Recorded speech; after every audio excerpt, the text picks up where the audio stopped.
नमस्कार दोस्तों, सबसे पहले स्वागत है आप सभी को आपके अपने यूट्यूब चैनल पे। दोस्तों ये वीडियो आप लोगों के लिए बहुत ही खास है। अगर आप मिथिला यूनिवर्सिटी के पार्ट 1, पार्ट 2 और पार्ट 3 के छात्र हैं तो इसे पूरा देखिए, क्योंकि आप लोगों का बहुत ज़्यादा कमेंट आया कि सर हमें ये पता नहीं है कि मिथिला यूनिवर्सिटी में जो पार्ट 1, पार्ट 2 और पार्ट 3 के छात्रों का एग्जाम्स लिया जाता है तो उसमें ऑनर्स का क्या पासिंग परसेंटेज रहता है, सब्सिडरी या कंपोजिशन विषय के पासिंग परसेंटेज क्या रहता है, इसके संदर्भ में बता दीजिए। क्योंकि बहुत ऐसे छात्र हैं जिनको कन्फ्यूजन हो जाता है कि उनको प्रत्येक पेपर में जो ऑनर्स है उनमें कितना मार्क लाना अनिवार्य है, सब्सिडरी में कितना मार्क लाना अनिवार्य है या कंपोजिशन में कितना मार्क लाना अनिवार्य है, ताकि वो पास हो जाए। और पास तो हो जाते हैं छात्र, लेकिन उसे और भी चीज़ नहीं पता रहता है कि फर्स्ट क्लास कब किया जाता है, सेकेंड क्लास कब होता है और थर्ड क्लास होता है या नहीं होता है। दोस्तों इस वीडियो में इसी चीज़ के संदर्भ में बात करेंगे कि आप लोगों का जो कन्फ्यूजन है कि ऑनर्स में कितना परसेंटेज या कितना मार्क लाना अनिवार्य है, सब्सिडरी या कंपोजिशन विषय में कितना मार्क लाना अनिवार्य है आपको पास होने के लिए, और फर्स्ट क्लास सेकेंड क्लास के लिए कितना मार्क लाना अनिवार्य है। तो आप इस वीडियो को शुरू से अंत तक जरूर देखिएगा। तो नमस्कार, मैं श्रवण कुमार स्वागत करता हूं आप सभी को आपके अपने इस प्यारे यूट्यूब चैनल पे। इसे बताने के लिए मैं अपना खुद का मार्कशीट यहाँ पे आप लोगों को दिखा रहा हूँ, ठीक है। और इसके हिसाब से मैं आप लोगों को बताऊंगा कि आपको पार्ट 1 में कितना परसेंट होना चाहिए, ऑनर्स में कितना, सब्सिडरी में या कंपोजिशन में होना चाहिए, पार्ट 2 में कितना परसेंटेज होना चाहिए, पार्ट 3 में कितना परसेंटेज या कितना मार्क होना चाहिए। तब आप अच्छा मार्क ला पाएंगे और अच्छे परसेंटेज से आप डिग्री के जो कोर्स है उसे क्लियर कर पाएंगे। तो आप बने रहिए, मैं इसे आपको अपने जो है बैक कैमरे से दिखाने का प्रयास करूंगा और बताने का भी प्रयास करूंगा। तो आप लोगों का कंफ्यूजन सबसे पहले मैं ऑनर्स में दूर करूंगा, ठीक है। सबसे पहले ऑनर्स लिखता हूं यहाँ पे, और ऑनर्स में कितना टोटल मार्क का एग्जाम होता है, कितना पेपर होता है वो बताऊंगा। इसके बाद जो होता है आपका ऑनर्स में जो पासिंग मार्क होता है, पासिंग मार्क या परसेंटेज होगा, इस पर आप लोगों को कन्फ्यूजन दूर करूंगा ताकि आप लोगों को अच्छे से समझ में आए। क्योंकि आप लोगों का जो कन्फ्यूजन रहता है अधिकतर छात्रों का ऑनर्स में होता है, बाकी सब्सिडी और कंपोजिशन आप आसानी से समझ जाइएगा। देखिए ऑनर्स जो होता है डिग्री में वो पार्ट 1 के हिसाब से होता है, पार्ट 2 के हिसाब से होता है और पार्ट 3 के हिसाब से होता है, ठीक है। और देखिए पार्ट 1 में जो है आपका ऑनर्स जो होता है वो 200 का होता है, अर्थात 2 पेपर होता है जिसमें पेपर 1 और पेपर 2 होता है। इसी प्रकार से पार्ट 2 में भी 200 का ऑनर्स होता है जिसका पेपर 3 होता है और पेपर 4 कहा जाता है। इसका पार्ट 3 में जब आइएगा आप तो पार्ट 3 में जो है आपका जो ऑनर्स हो जाता है वो 400 का हो जाता है, अर्थात 4 पेपर का ऑनर्स होता है जिसके हम पेपर 5 कहेंगे, पेपर 6 कहेंगे, पेपर 7 कहेंगे और पेपर 8 कहेंगे। अगर एक पेपर आपका 100 मार्क का हुआ तो 8 पेपर है तो 800 का ऑनर्स हुआ, अर्थात डिग्री में जो है टोटल जो ऑनर्स होता है वो 800 का होता है, ठीक है। 800 का ऑनर्स होता है, ठीक है। इसमें क्या होता है कि 100 एक पेपर का हुआ तो 100 में आप जो ऑनर्स रखे होंगे तो उसमें कुछ थ्योरी पेपर का एग्जाम होता है, थ्योरी पेपर का, और कुछ प्रैक्टिकल या वाइवा होता है। सभी में नहीं होता है, कुछ कुछ सब्जेक्ट में जो है वो थ्योरी भी होता है और प्रैक्टिकल भी होता है। ये आप लोग अच्छी तरह से जानते होंगे। अगर आप मैथ रखते हैं तो भी आपको थोड़ा वाइवा का जो है सपोर्ट मिलेगा, फिजिक्स रखते हैं तो प्रैक्टिकल का सपोर्ट मिलेगा, केमिस्ट्री रखते हैं, बॉटनी रखते हैं या जूलॉजी रखते हैं तो उस समय जो है प्रैक्टिकल मिल जाता है, ज्योग्राफी में भी प्रैक्टिकल मिलता है। तो इस सब सब्जेक्ट में जो है वो प्रैक्टिकल मिल जाता है तो उसका प्रैक्टिकल एग्जाम देना पड़ता है। जैसे आप इतिहास रखिएगा तो पूरा का पूरा 100 मार्क का जो है एग्जाम आपको देना पड़ेगा, पॉलिटिकल साइंस रखिएगा तो भी 100 मार्क का एग्जाम देना पड़ेगा। तो इसमें फंडा क्या है आपके पास होने का, चलिए पार्ट 1 का बताते हैं। चलिए यहाँ पे हम पार्ट 1 लिखते हैं। मान लीजिए एक स्टूडेंट ने अपना ऑनर्स उन्होंने मैथ रखा, ठीक है। तो मैथ रखा तो मैथ यहाँ पे लिख देते हैं, ऑनर्स इसका मैथ है। तो पार्ट 1 में जो उन्होंने एग्जाम देगा तो पेपर 1 का एग्जाम देगा और पेपर 2 का एग्जाम देगा, ठीक है। तो मैथ में जो मिथिला यूनिवर्सिटी में आपको एग्जाम होता है एक पेपर का वो 90 मार्क का एक पेपर में होता है और उसके बाद दूसरा पेपर में भी 90 मार्क का होता है। इसमें जो 10 मार्क बच जाता है क्योंकि 100 मार्क पुराना है तो 10 मार्क का एक पेपर में वाइवा होता है, ठीक है। तो इस प्रकार से दोनों पेपर को मिला करके 20 मार्क का वाइवा हुआ। देखिए दोस्तों, एक पेपर में आपको कोई भी ऑनर्स है, आपका अगर प्रैक्टिकल होता है या नहीं होता है, इससे कोई दिक्कत नहीं है, ठीक है। आपका अगर ऑनर्स है तो ऑनर्स में एक पेपर में पास होने के लिए यहाँ पे मिथिला यूनिवर्सिटी का जो रूल रेगुलेशन है उसमें 45% मार्क आपको ऑनर्स में पार्ट 1 में जो है पार्ट 1 कर देते हैं, ठीक है। और इसमें भी फंडा है कुछ अलग। तो पार्ट 1 में ऑनर्स में पास होने के लिए कितना मार्क चाहिए? 45% मार्क चाहिए।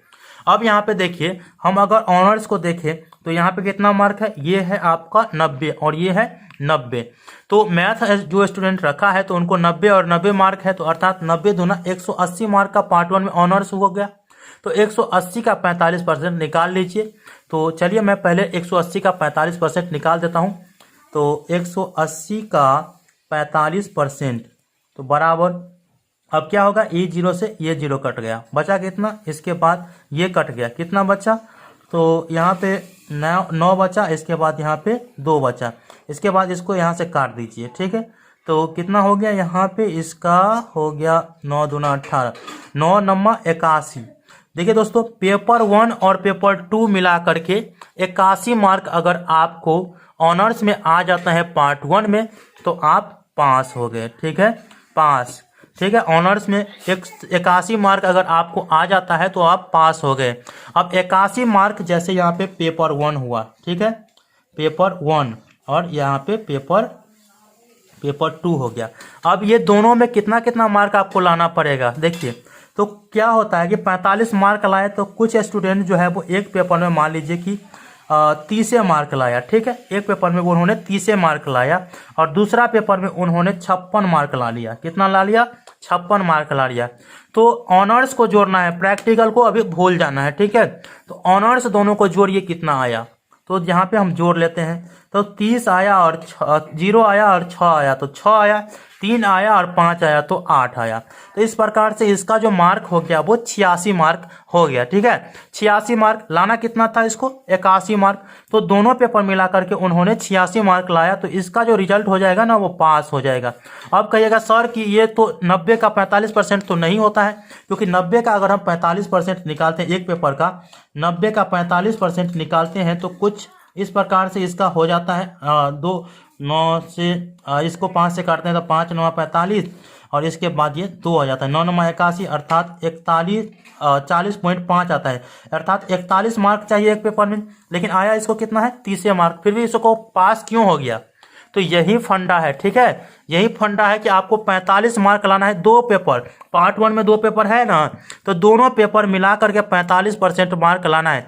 चाहे एक पेपर में आप 10 मार्क क्यों ना लाए हैं, ठीक है। एक पेपर में अगर आप 10 मार्क लाए हैं और दूसरा पेपर में आपने 90 मार्क का एग्जाम होता है और उनमें आपने ला दिए 75 मार्क ला दिए, तो दोनों कितना हो गया? देख लीजिए, 75 और 10 85 मार्क हो गया।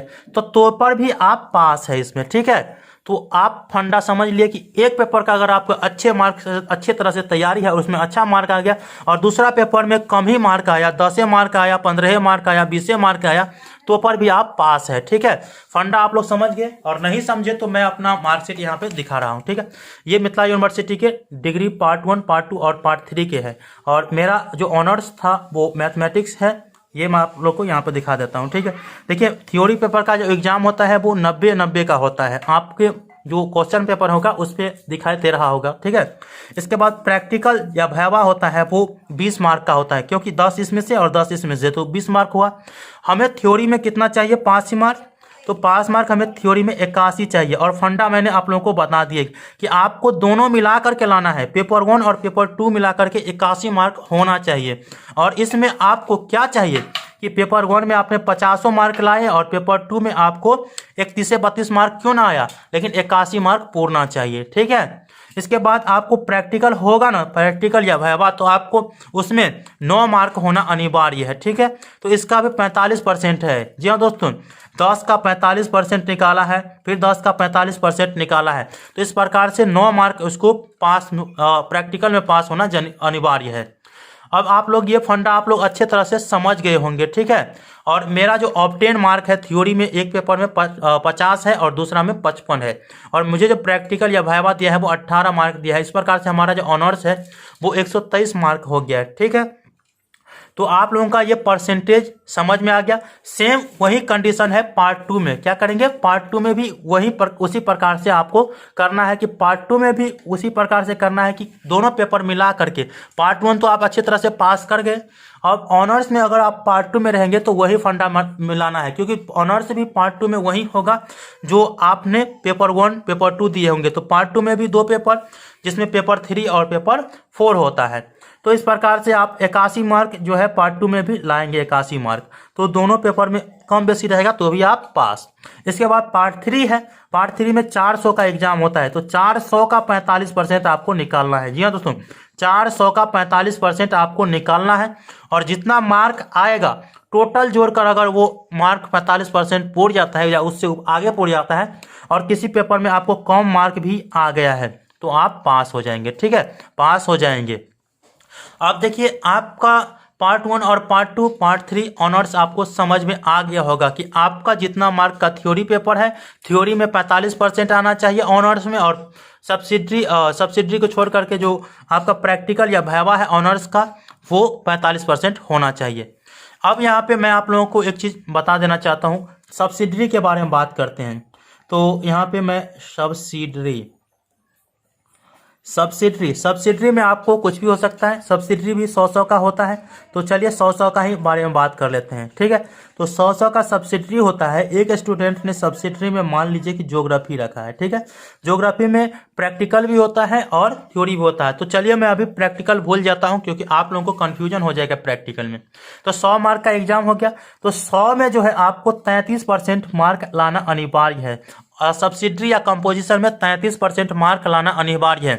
यूनिवर्सिटी में पास होने के लिए 33% मार्क चाहिए। सब्सिडरी कंपोजिशन में, ऑनर्स में 45% मार्क चाहिए, और 45% का फंडा आप लोग अच्छे से समझ गए होंगे। अब ये नहीं कहिएगा कि सर 33% मार्क सब्सिडरी 1 होता है और सब्सिडरी 2 होता है, तो दोनों मिलाकर के 33% मार्क आएगा तो हम पास हो जाएंगे, नहीं। क्योंकि देखिए, सब्सिडरी जो होता है वो 2 अलग अलग पेपरों का होता है और 2 अलग अलग सब्जेक्ट का होता है। जैसे यहाँ पे फिजिक्स सब्सिडरी अलग है, केमिस्ट्री अलग है, और ये जो कंपोजिशन आरबी हिंदी है वो भी अलग है। तो सब में 33% मार्क इसमें आपको लाना जरूरी है। तो मान लीजिए कि यहाँ पे 100 का 33% निकालेंगे तो 33 होगा, अर्थात 33 मार्क आपको लाना अनिवार्य है अगर आपका ये जो 100 पेपर का एग्जाम 100 मार्क का एग्जाम होगा तब। तो फंडा आपको बताते हैं कि आपका जो रिजल्ट निर्धारण होता है पार्ट 1 पार्ट 2 और पार्ट 3 में, वो आपके तीनों पार्ट को जोड़ करके रिजल्ट निर्धारण होता है, ठीक है। ये मत समझिएगा कि 45% जो है हमें मान लीजिए पार्ट 1 में 46% आया, पार्ट 2 में 54% आया और पार्ट 3 में 70% आया तो हम पास हुए कि नहीं। क्योंकि देखिए, पास होने के लिए फर्स्ट क्लास होने के लिए 60% की जरूरत होती है, लेकिन यहाँ पे 46% ही आ गया है, ठीक है।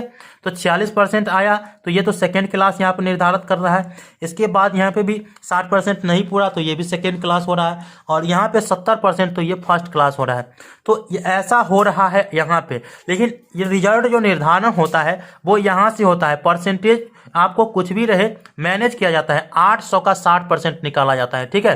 तो 800 टोटल पार्ट 1 में आपको जितना मार्क आया, पार्ट 2 में कितना मार्क आया ऑनर्स में, और पार्ट 3 में कितना मार्क आया ऑनर्स में, तीनों को जोड़ा जाएगा और तीनों का 60% निकाला जाएगा। जी हाँ दोस्तों, तीनों का 60% निकाला जाएगा। अगर वो 60% जो होता है, देखिए ऑनर्स में होता है 800 का ऑनर्स हुआ, आपका रिजल्ट निर्धारित होता है फर्स्ट क्लास सेकेंड क्लास का, वो 800 का, ठीक है। 800 का 60% निकाल लीजिए, और जितना मार्क आपको आएगा उसमें फर्स्ट क्लास और सेकेंड क्लास निर्धारित होता है। तो 800 का 60% निकालते हैं तो 2 0 से 2 0 कट गया। अब 8 6 के 48 अर्थात 480। जिस स्टूडेंट का मार्क ऑनर्स में 480 या उससे ऊपर होगा तो वो फर्स्ट क्लास होगा। तीनों पार्ट को जोड़ करके, जी हाँ दोस्तों, तीनों पार्ट को जोड़ करके 480 या उससे ऊपर आएगा तो वो फर्स्ट क्लास होगा। इसके बाद सब्सिडरी और कंपोजिशन नहीं जुटता है इसमें, ठीक है। केवल आपको पास होना अनिवार्य है, लेकिन आपके परसेंटेज या रिजल्ट निर्धारण में वो सब्सिडरी नहीं जुड़ता है। और सब्सिडरी किस प्रकार से जुड़ता है वो आप लोग यहाँ पर देख सकते हैं कि आपके ऑनर्स, ठीक है, आपके ऑनर्स का मार्क पार्ट 1 पार्ट 2 पार्ट 3 का टोटल मार्क जोड़ करके ग्रैंड मार्क निर्धारित कर दिया जाता है। ग्रैंड मार्क, जिसमें आप लोग देख सकते हैं कि टोटल 1500 का एग्जाम आपने दिए तो 1500 में 905 मार्क आया है, तो वो ग्रैंड मार्क हुआ। इससे निर्धारण नहीं होता है, आपका ऑनर्स से निर्धारण होता है कि आपने कितना मार्क लाए हैं, क्योंकि प्रतिष्ठा विषय से ही निर्धारण होता है। तो मैंने यहाँ पे 524 मार्क लाया है और फर्स्ट क्लास होने के लिए यहाँ पे देख सकते हैं आप लोग 480 एंड एबव, मतलब 480 या उससे आगे होना चाहिए। सेकेंड क्लास होने के लिए आपको 360, जी हाँ दोस्तों, 360 या उससे ऊपर अगर आपको अंक आता है तीनों पार्ट को जोड़ करके आपके ऑनर्स में, तो आप सेकेंड क्लास हो जाएंगे। अगर डिस्टेंशन मार्क आप लगाना चाहते हैं तो डिस्टेंशन मार्क लगाने के लिए आपको 75% या उससे ऊपर अंक तीनों पार्ट को जोड़ करके लाना अनिवार्य है। ठीक है, देखिए दोस्तों, आप कहिएगा कि सर इसमें थर्ड क्लास होता है कि नहीं होता है। भाई थर्ड क्लास नहीं होता है। क्यों नहीं होता है? क्योंकि हमने 10वां और इंटर में पढ़े होंगे कि थर्ड क्लास तब होता है जिस स्टूडेंट का 45% से मार्क कम होता है। जी हाँ दोस्तों, 45% से मार्क जिसका कम होता है उसको थर्ड क्लास कहते हैं। लेकिन आपने प्रतिष्ठा विषय रखे हैं और प्रतिष्ठा विषय में पास होना ही 45% है, तो कौन स्टूडेंट जो है 45% नहीं लाएगा जो डिग्री लेगा? ऐसा होगा? 45% लाइएगा तभी ना आप पास कीजिएगा ऑनर्स में, तो इसीलिए थर्ड क्लास नहीं होता है। इससे कम अगर आता है तो वो डायरेक्ट फेल कर दिया जाता है। जी हाँ दोस्तों, 360 से कम आता है तो फेल कर दिया जाता है। आपके ऑनर्स में 360 या उससे ऊपर होना अनिवार्य है, इससे कम आएगा तो आपको फेल कर दिया जाएगा।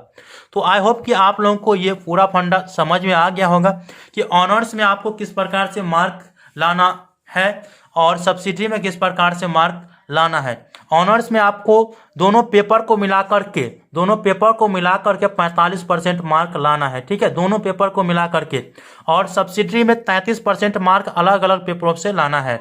जैसे यहाँ पे फिजिक्स का 33% मार्क आएगा, केमिस्ट्री का 33% मार्क आएगा, कंपोजिशन का 33% मार्क आएगा।